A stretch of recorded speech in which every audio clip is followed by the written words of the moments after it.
पाण्याला जाते ना पाणी घेऊन येते, पाण्याला जाते ना पाणी घेऊन येते, पायाला देते ना पाणी घेऊन येते.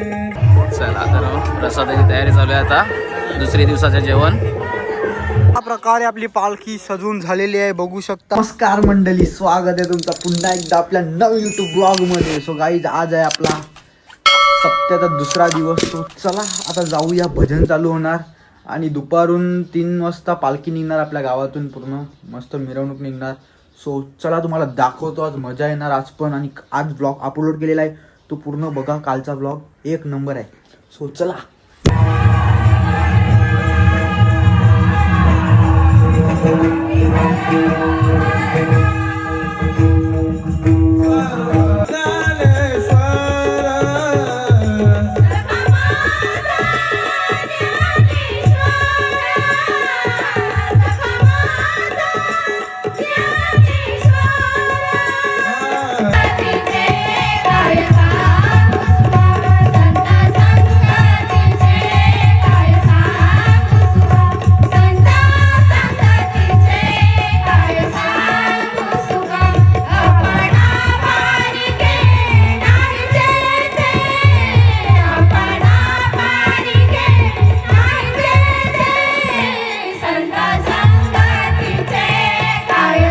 आता आम्ही भजनाची व्यवस्था करायला आलोय.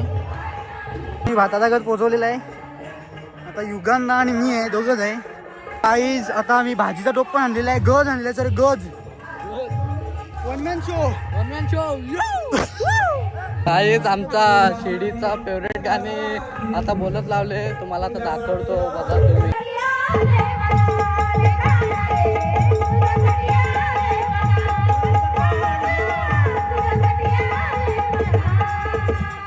मुलीचं नाव रे कान्हा माझ्या मना, मुलीचं नाव रे कृष्णा माझ्या मना. तुझ्यासाठी तुझ्यासाठी तुझ्यासाठी तुझ्यासाठी आले म्हणा रे कान्हा रे, तुझ्यासाठी आले म्हणा. खरंच कान्हा तुझ्यासाठी आले म्हणा.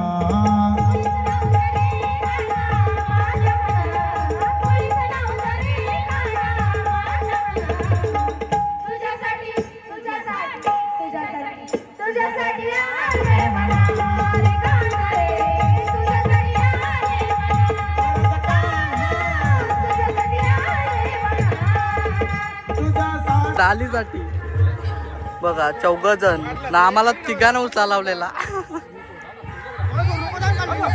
कुठला कुठला कुठलं वाह वाह, 1 नंबर. थक गया साला, जिम में रहते कुछ नहीं फायदा इसका. पाण्याला जाते ना पाणी घेऊन येते, पाण्याला जाते ना पाणी घेऊन येते, पाण्याला जाते ना पाणी घेऊन येते.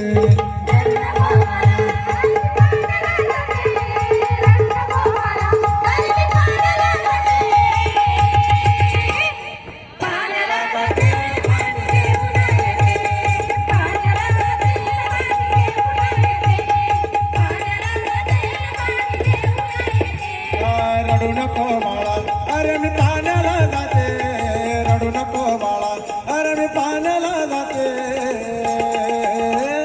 पाण्याला जाते ना पाणी घेऊन येते. चांदीचा भवरा तुला खेळायला देते, चांदीचा भवरा तुला खेळायला देते,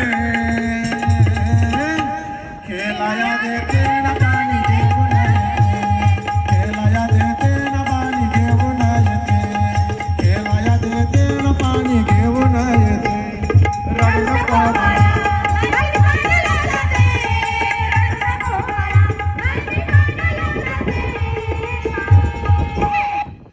चला तर प्रसादाची तयारी चालू आहे आता, दुसऱ्या दिवसाचं जेवण आता स्टार्ट झाले.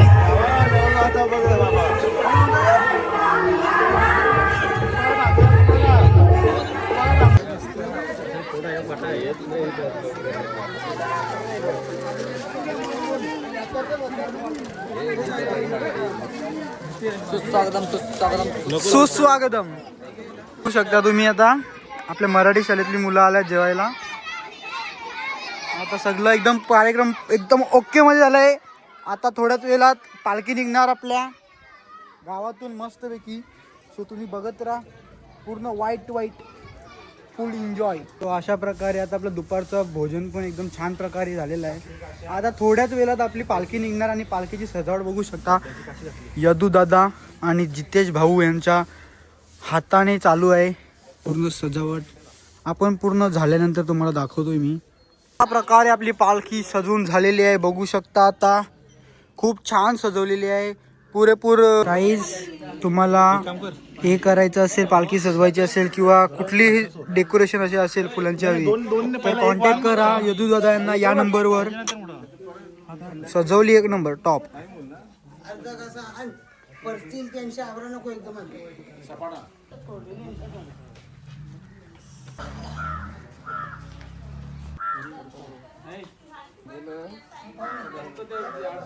आता तुम्हाला पालखीबद्दल विकास अंकल सांगणार पुरेपूर बघू शकता. अंकल सांगा, पालखी किती वाजता निघणार आपली? आता पालखी कमीत कमी 3 वाजता निघायलाच पाहिजे होती टाईमनुसार, पण थोडा उशीर झाला आहे. सर्व लोकांची तयारी झाली नाही, मुलींची तयारी झालीच नाही. आणि शाळेतल्या मुली जे येणार आहेत त्या लेझिमचा नाच पण आहे, त्याच्यामुळे थोडा उशीर होतोय. तरी पण 3:30पर्यंत निघेल पालखी. अंकलनी काही सांगितलेलं आहे. आता आपण रेडी होऊन पटकन येऊया. पालखी पण आपली एकदम छान प्रकारे अशी रेडी आहे. आता मंदिरात घेणार आणि लगेच आपण निघूया. सो चला, आपली निघलेली आहे पालखी आता.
आता बघू शकता सगळे शाळेतले आपले विद्यार्थी लेझिमसाठी ते तयार झालेले आहेत आणि यांचा आता फोटोशूट करतोय मी. सो चला, फोटोशूट झाल्यावर दाखवतो तुम्हाला.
झेंडा वाटप पण आहे, बघू शकता तुम्ही पूर्ण वारकऱ्यांना.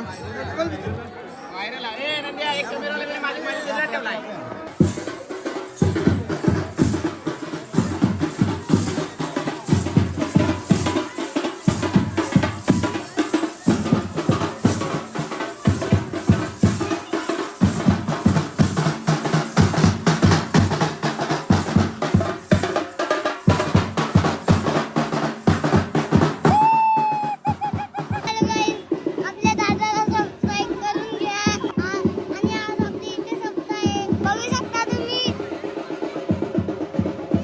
आपली पालखी अशा प्रमाणे देवळात पोहोचलेली आहे, पूर्ण गावाची फेरी घालून पूर्ण मिरवणूक आपली गावातून झालेली आहे फायनली.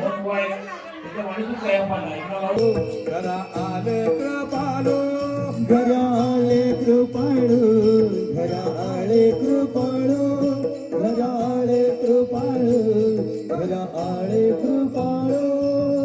केला नीला, केला नीला, केला नीला, केला नीला, केला नीला, केला नीला. सर्व सुख आहे श्रीमुख अगरीने, तुलसी हार कास पितांबर नंतर ह्याची ध्यान. देवाचे द्वारे व भाषण भरे मुक्तीचारी साठी हरी मुखे माना, हरी मुखे माना. पुण्याची गणना कोण करी, सोनी संसारी दिवे गुकरी. वेदशास्त्र उभारी बाह्य सदा, ज्ञानदेव म्हणे व्यासाची आपण. द्वारके चरणा पांडवा घरी, हरी मुखे म्हणा, हरी मुखे म्हणा. पुण्याची गणना कोण करी, वेद दान साई शास्त्री कारण. अठराही पुराणे हरिसिकाठी, मातून नवनेता.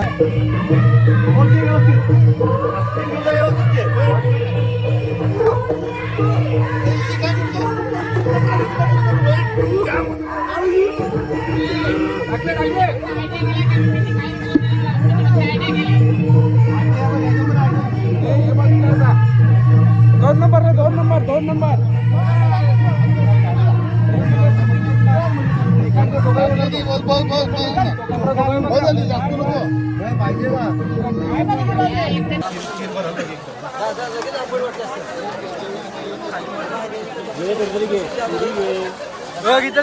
गीताली घे ब्लॉग मध्ये घेतात तुला, घे जास्त घे. काहीच फायनली जेवण घेतलेलं आहे, बघू शकता. कोणाला मेस्तरीची गरज असेल कृपया करून समीर पाटील यांच्याशी संपर्क साधा. काय लेवल आहे, लेवल बघा लेवल. प्रोफेशनल.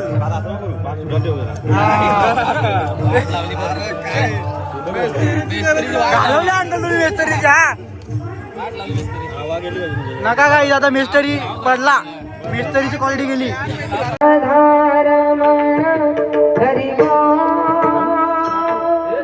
जय जय राधारमण हरि बोल, जय राधारमण हरि बोल, जय जय राधारमण हरि बोल, हरि बोल, जय जय राधारमण हरि बोल, जय राधारमण हरि बोल.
परम प्रतापी एक ही शंभू राजा था, एक ही शंभू राजा था।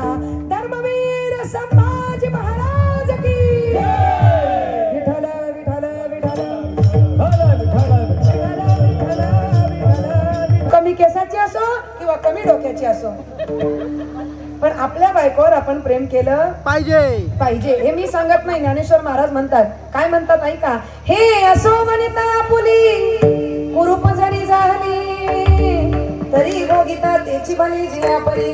आपली वनिता म्हणजे पत्नी कशी जरी असली तरी आपण त्या ठिकाणी त्या पत्नीवर प्रेम केलं पाहिजे. देवाचं सुद्धा लक्ष्मणवर प्रेम आहे महाराज, आपल्या पत्नीवर प्रेम आहे, पत्नीवर प्रेम देवाचं आहे म्हणून तुकोबर आहे. विचार करता आपण तिचं नाव अगोदर घालूया म्हणून लक्ष्मी वल्लभा देवाची स्तुती केली. दीनानाथा देवा तो दीनाचा नाथ आहे, बहु आहे गजर हरिनामाचा झेंडा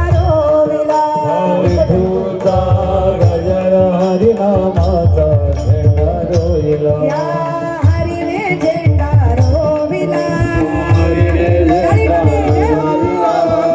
कृष्णाने झेंडा रोविला. अरे वा, विठूचा गजर हरिनामाचा झेंडा रोविला. विठूचा गजर हरिनामाचा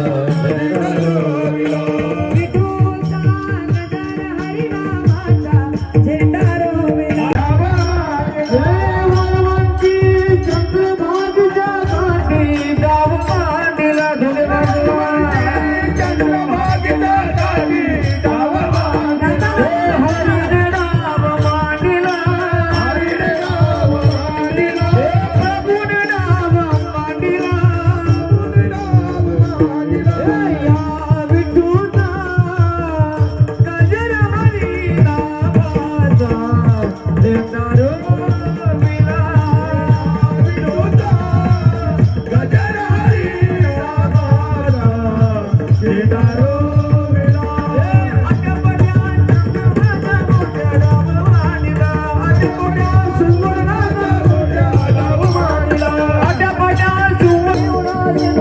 बसलेली मंडळी हात वरती करून टाळी वाजवायची. बसलेली मंडळी देवनारी माझा विठोबा.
गोष्टीमुळे तुमचं जीवन बदलेल, ज्या गोष्टीमुळे तुमच्या जीवनामध्ये तेजस्वीता, प्रसन्नता, मंगलमयता, पावित्र्यता प्राप्त होईल.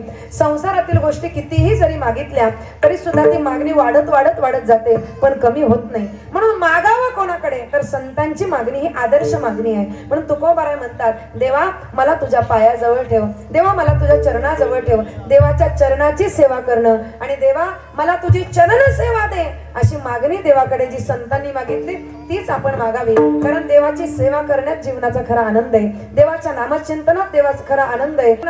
त्याच्या जीवनामध्ये सुख आपोआप नांदतं महाराज.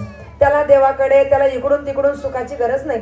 त्याच्या घरामध्ये वस्तू, पदार्थ, गोष्टी असल्या तरी काय, नसल्या तरी काय, जो देवाच्या सेवेमध्ये रत असतो ना, तो सदैव प्रसन्न असतो, तो सदैव सुखी असतो. कारण देवाची सेवा एकवेळी त्याचं प्रारब्ध बदलू शकत नाही, पण देवाची सेवा त्याचं अंतःकरण आणि मन पवित्र आणि शुद्ध करत असते. म्हणून तुकोबाराय म्हणतात, देवा मला जास्त काही नको, माझी एवढीच मागणी आहे की तुझ्या चरणाची सेवा मला दे. सुख वसे तुझे पायी मज ठेवी तये ठाई, माझी अल्प ही वासना तू तो उदारांचा राणा. देवा माझी अतिशय छोटी वासना आहे, पण तू तो उदारांचा राणा. देव किती उदार आहे, देव किती मोठा आहे महाराज, की त्या उपमन्यूने दूध आईकडे मागितलं. आईने काय केलं, उपमन्यूची आई गरीब होती महाराज. आईने काय केलं, उधार पैसे दुसरीकडून आणले किंवा दुकानदाराकडे उधार दूध मागितलं आणि उधारी खाते करून ठेवलं, असं केलं नाही. उपमन्यूची आई गरीब होती, परंतु ती स्वाभिमानी होती. उपमन्यूची आई म्हणते, बाळा तुझ्या करता मी विकत दूध आणणार नाही. तर त्या आईने काय केलं, बाळाला दूध पाहिजे म्हणून तिने पाणी घेतलं, गव्हाचं पीठ पाण्यामध्ये टाकलं आणि ते पीठ टाकून, बाळा हे तुला दूध घे. आणि महाराज तो उपमन्यू रोज ते पिठाचं पाणी काय करायचा, दूध म्हणून प्यायचा. कारण आईने दिलं, आईवर बाळाचा पूर्ण विश्वास असतो. रोज पिठाचं पाणी दूध म्हणून प्यायचा. खेळून आलो की आई मला दूध दे, आई मला दूध दे. ती आई नेहमीप्रमाणे रोज पाणी घ्यायचं, पीठ त्याच्यामध्ये टाकायचं, मिक्स करून दूध म्हणून त्याला द्यायची. एक दिवस हा उपमन्यू आपल्या मित्रांसोबत खेळायला जात असताना एका राजपुत्रासोबत त्या ठिकाणी त्या राजपुत्राच्या घरी गेला. आणि राजपुत्राच्या घरी गेल्यानंतर राजपुत्र म्हणाला, थांबा मित्रांनो, आता सगळ्यांनी दूध पिऊन जा. आणि आता राजपुत्राच्या घरी खरोखर ओरिजिनल केसर टाकून दूध त्यावेळेस त्या राजपुत्राच्या आईने आणलं. त्यावेळेस ते दूध पाहिल्यानंतर उपमन्यू म्हणतो, हे दूध नाही, याला दूध म्हणतात का, हे दूध नाही, मी रोज आमच्या घरी दूध पितो, याला काय दूध म्हणतात का, हे खरं दूध नाही, हे खोटं दूध आहे. कशाला म्हणतोय, खऱ्या दुधाला काय म्हणतोय, खोटं दूध म्हणतो. आणि माझी आई देते ते काय आहे, खरं दूध म्हणतोय. त्यावेळेस त्या मित्रांनी सांगितलं, अरे बाबा हेच खरं दूध आहे, तुझी आई देते ते दूध खोटं आहे. त्याला सहनच झाला नाही महाराज. त्याने ते दूध पिलं, धावत घरी आला, मुद्दाम आईला म्हणाला, आई मला भूक लागली, दूध पाहिजे. आईने नेहमीप्रमाणे किचन मध्ये गेली, ग्लास घेतलं, पाणी टाकलं, त्याच्यामध्ये पीठ मिक्स करून देत असताना आईला त्याने त्या उपमन्यूने पकडलं आणि आईला म्हणतो, आई आज मला हे खोटं दूध द्यायचं नाही, आज मी खरं दूध पिऊन आलेलो आहे. आजपासून मला हे खोटं दूध देत जाऊ नको. तू माझ्याशी खोटं बोलली, मला आतापर्यंत खोटं दूध तू त्या ठिकाणी देत होती, पण आज मी खोटं दूध पिणार नाही, कारण मी खरं दूध पिऊन आलोय. त्याची आई असं नाही म्हणाली की थांब मी तुझ्या करता कर्ज काढते, सोनं गहाण ठेवते, पण तुला ओरिजिनल दूध देते. आई इतकी स्वाभिमानी होती की आई म्हणाली, बाळा माझी जेवढी क्षमता आहेत ना, माझी जशी परिस्थिती ना, तसं मी तुला दूध देत होते. खरं दूध देण्याची माझ्याकडे परिस्थिती नाही, माझी तेवढी क्षमता नाही. तर राजपुत्राच्या घरी जातोस, राजपुत्राच्या घरी जाऊन काय दूध पिऊन येतोस, अरे वाटीभर दूध त्या राजपुत्राच्या घरी पिण्याकरता दूधच पाहिजे ना, मी तुला दूध देणार नाही, जा त्या देवाकडे दूध माग, त्या देवाकडे दूध मागायचंच असेल ना तर इतर कोणाकडे मागू नको, खरा दाता तो आहे, त्याच्याकडे दूध माग, तो तुला दूध देईल. आणि महाराज तो उपमन्यू लहानसा 5 वर्षाचा बालक गेला, कशा करता, देवाकडे दूध मागण्याकरता गेला. त्याने तपश्चर्या केली, तपश्चर्या करून देवाचं नामचिंतन केलं, देव प्रसन्न झाला. 5 वर्षाचा मुलगा आहे, देवाचं नामचिंतन केलं, देव प्रसन्न झाला. आणि देवाकडे काय मागितलं, दूध मागितलं. किती दूध मागितलं, देवा मला वाटीभर दूध पाहिजे. पण महाराज माझे ज्ञानोबाराय म्हणतात, मागा दूध दे म्हणतली यासाठी, अवघिया क्षीराब्दीची करोनी वाटी, उपमन्यू पुढे धुरजटी ठेविली तैशी. वाटीभर दूध मागितलं, पण संपूर्ण जो समुद्र आहे, दुधाचा समुद्र, तो वाटी म्हणून उपमन्यू समोर देवाने ठेवला. एवढा माझा देव उदार आहे. मग महाराज मागायचंच आहे ना, तर इतर कोणाकडे मागण्यापेक्षा ना मनापासून देवाची भक्ती करा, मनापासून देवावर नामस्मरण करा, मनापासून देवाचं प्रेम करा. तो परमात्मा तुमच्या प्रत्येक इच्छा पूर्ण केल्याशिवाय राहणार नाही. म्हणून उपमन्यूला जर तो देऊ शकतो, दुधाचे क्षीरसागर वाटी म्हणून देऊ शकतो, तर तुम्ही आम्हाला का देणार नाही? म्हणून तुकोबाराय म्हणतात, माझी अल्प ही वासना, तो तो उदाहरणांचा राणा देवा, तू आता मला दिलं पाहिजे. कारण या संसारातील भोग भोगून भोगून भोगून भोगून आता अंतकरणाला पीडा झालेली आहे. म्हणून धाव घे आणि या पीडेचं निवारण कर. अभंगाचं शेवटचं चरण. तुका म्हणे भोगे, तुका म्हणे भोगे,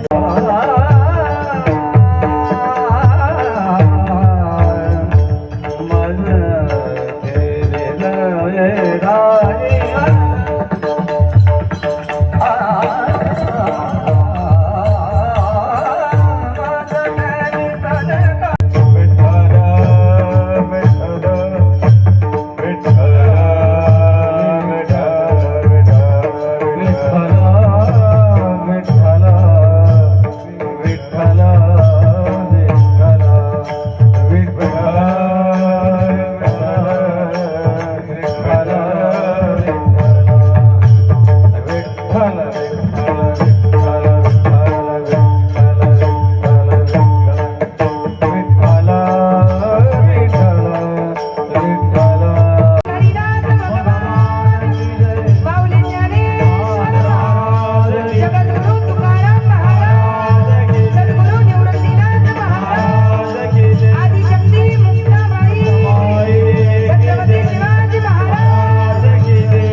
आपण ज्या भूमीत जन्माला आलेलो आहोत, आपण भाग्यवान आहोत की आपण या भूमीत जन्माला आलेलो आहोत.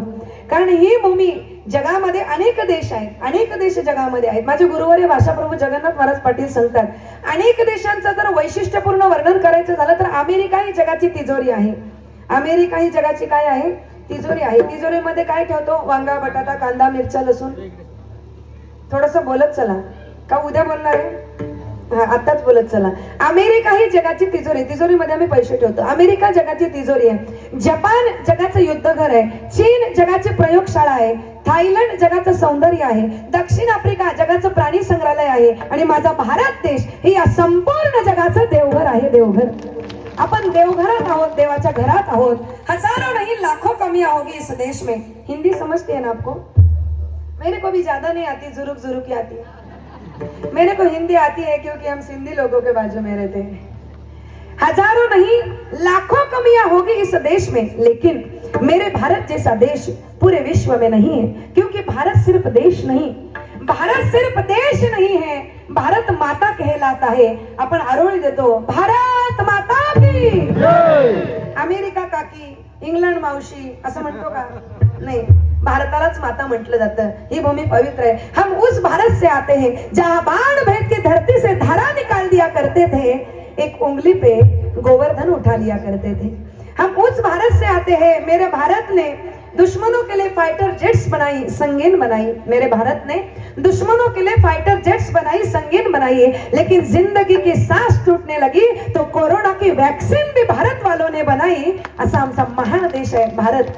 ही भारत भूमी महान आहे, ही भारत भूमी पवित्र आहे, ही भारत भूमी मंगलमय अशा प्रकारची भूमी आहे. प्रेम सदा केरी सदा पवित्र ते कुळ पावन तो देश, पवित्र ते गुण पावन तो ते हरिचे दास जनुरे ते हरिचे दास जनुरे ते हरिचे दास जनुरे पवित्र ते गुण पावन तो देश ते हरिचे दास जन्मागे जन्मागे पवित्र ते गुण पावन देश ते हरिचे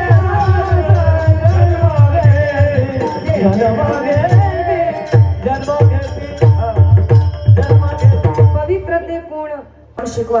आपल्या मुलांना कृष्ण शिकवा, आपल्या मुलींना चांगले कपडे घालायला शिकवा. आज वाईट वाटतं मला सांगताना, 4 वर्षाची मुसलमान समाजाची मुलगी बुरखा बांधल्याशिवाय घराच्या बाहेर पडत नाही आणि आमच्या 25-25 वर्षाच्या तरण्यबाण मुली अर्धवट अंग उघडं ठेवून छोटे छोटे टॉप घालून समाजामध्ये फिरत असतात. लक्षात घ्या, आपल्या मुलीला छोटे छोटे टॉप घालायला शिकवण्यापेक्षा तुमच्या मुलीला विचारांनी टॉप करा. तुमची मुलगी तुमचं नाव समाजाच्या टॉपला नेल्याशिवाय राहणार नाही, ही ताकद मुलींमध्ये आहे. पण मुलीला पूर्ण कपडे घालायला शिकवलं पाहिजे, पूर्ण कपडे घालायला शिकवलं पाहिजे. आणि म्हणून वाईट वाटतं मला सांगताना, आई वडील सुद्धा, त्यांना सुद्धा काहीच वाटत नाही. त्यांना असं वाटतं आमची मुलगी म्हणजे मॉडर्न झाली, स्टँडर्ड झाली, सुशिक्षित झाली. स्वातंत्र्य मुलीला जरूर द्या, पण विचारांचं स्वातंत्र्य असलं पाहिजे, शिक्षणाचं स्वातंत्र्य असलं पाहिजे. मुलींना कपड्याचं स्वातंत्र्य देऊन आम्हाला करायचंय काय? अंग प्रदर्शन करून या जगामध्ये कुणी मोठा होत नसतो. जैसी कुणवधू लपवी आवे वाते, लोखंड कुठेही पडलेलं असतं, पण सोन्याला मात्र चांगल्या ठिकाणीच ठेवायला लागतं. लक्षात घ्या पोरींनो, तुम्ही सोनं आहात, सोनं, असली सोनं तुम्ही आहात. आणि हे सोनं जर टिकवायचं असेल ना, तर याला बंधनाची गरज असते. मी नेहमी सांगत असते, मकर संक्रांतीला एक व्हिडिओ प्रसिद्ध झाली की एक बाप आपल्या मुलीला पतंग उडवायला शिकवत होता. बापाच्या हातात त्या पतंगाची डोर होती आणि पोरीच्या हातात मांजा होता. पोरगी म्हणते, पप्पा मला सुद्धा या पतंगीसारखं आकाशात उडायचंय, मला सुद्धा या पतंगीसारखं आकाशात उंच उंच उडायचंय, पण तुमच्या बंधनामुळं मी उंच उडू शकत नाही. बाप हुशार असतो, बाप लगेच खिशातून कैची काढतो आणि त्या कैची काढून त्या पतंगाची जी दोरी त्याच्या हातात असते ना, ती दोरी कापतो. मला सांगा, ती दोरी कापल्यावर काय होईल? आकाशात एवढ्या उंच गेलेली ती पतंग खाली पडेल. नुसती खाली पडेल का? नाही, तिला कितीतरी मुलं, कुत्रे, बकरे, मांजरे कुठेही पडू शकते आणि तिचे हाल हाल हाल त्या ठिकाणी होऊन ती पतंग त्या ठिकाणी मोडकळीस येते. महाराज, सांगायचं तात्पर्य एकच आहे, मुलींनी खूप मोठं व्हावं, खूप शिकावं, डॉक्टर, इंजिनियर, वकील, आकाशात जावं, पाताळात जावं, खूप मोठं शिक्षण घ्यावं. पण एवढं मोठं शिक्षण घेत असताना आपल्याला आई वडिलांच्या ताब्यात राहायचंय. त्यांच्या सुरक्षित जर आपण राहिलो, त्यांच्या बंधनात जर आपण राहिलो, त्यांच्या नीती नियमात जर आपण राहिलो, तरच आपण सुरक्षित राहू. नाहीतर हा समाज आपल्याला सुरक्षित राहू देणार नाही. हे मुलींनी समजून घेतलं पाहिजे आणि हे जितक्या लवकर समजून घेतलं पाहिजे, जितक्या लवकर समजून घ्याल तितक्या लवकरच तुमचं कल्याण होईल. आणि तुमच्या कल्याणाचा मार्ग मी चांगला सांगू शकते, कारण मी कल्याणवरून आले. हे समजून घ्या, बंधनं आई वडिलांची आहेत, बंधनं याची आहेत, बंधनं त्याची आहेत. महाराज, बंधनातही तुम्ही मोठे होऊ शकता आणि स्त्रीला संरक्षणाची गरज आहे. आणि म्हणून लक्षात घ्या, जैसी कुणवधू लपवी आवे वाते. म्हणून आपण धर्माप्रमाणे आचरण केलं पाहिजे, धर्माप्रमाणे वागलं पाहिजे. आपल्या मुलांना आपण इंग्लिश मिडियमला टाकतो, मला वाईट वाटतं. ज्या इंग्लिश मिडियम शाळेमध्ये आपण आपल्या मुलांना टाकतो, त्या शाळेमध्ये मुलींना बांगडी घालू देत नाही, त्या शाळेमध्ये मुलांना तिलक चंदन लावून देत नाही. किती वाईट गोष्ट आहे. नुसतं टाकत नाही, 50-50 हजार रुपये फी भरतो. नुसते 50,000 रुपये फी भरत नाही, शाळेच्या कपड्यांचे वेगळे पैसे त्यांना देतो, पुस्तकांचे वेगळे पैसे त्यांना देतो, वयांचे वेगळे पैसे त्यांना देतो, बूट सुद्धा त्यांच्याकडूनच घ्यायचे, वया पुस्तकं त्यांच्याकडूनच घ्यायचे, युनिफॉर्म सुद्धा त्यांच्याकडूनच घ्यायचा, पेपरची फी सुद्धा त्यांचीच त्या ठिकाणी भरायची. आणि ते आम्हाला फोन करून सांगतात, ताई तुमच्या मुलाचा घरी अभ्यास घेत जा. म्हणजे सगळं तुम्ही घ्यायचं, अभ्यास कोणी घ्यायचा? आई वडिलांनी घ्यायचा. किती वाईट परिस्थिती आहे. जिल्हा परिषदेच्या शाळेचे हाल होत चालले, एकही मुलगा तिथे थांबत नाही. अहो, गावातल्या शाळेमध्ये किती मौज असायची, किती आनंद असायचा. आजही बाई शाळेत मुलांना घरी घ्यायला येतात, बोलवायला येत असतात. आणि लक्षात घ्या, जो मुलगा मोठा होत असतो ना, तो मोठ्या शाळेत शिकतो असं अजिबात नाही. या महिला मंडळाने मनावर घेतलं की आमच्या गावात उत्सव झाला पाहिजे आणि मला इतका अभिमान वाटतो. मी आजचं कीर्तन झाल्यानंतर जेवढे जेवढे माझे कीर्तन आहेत ना त्या कीर्तनामध्ये मी नक्कीच पायगावच्या महिलांचा आदर्श सांगेल की महिला मंडळ असावं ते पायगावच्या महिला मंडळासारखं असावं की बघा त्यांनी कसं मनावर घेतलं आणि हळूहळू त्यांनी आपलं मंडळ वाढून असा छान सप्ताह सुरू केला. भले आता त्या माळकरी नसतील पण पुढच्या वर्षी त्या सगळ्या माळकरी होणार आहेत. त्याच्याबद्दल काही वादच नाही. नक्की होणार ना? आई आल्यात वाटतं पुढं. नक्की होणार 100%. तर झालेली सेवा भगवंताच्या चरणी समर्पित करते. तरी विनते पुरते अधिकते सरते करून घ्यावे तुम ते विनंती करविले तैसे केली कटकट वाकडे का नीट देव जाणे विठाल जय जय विठाल.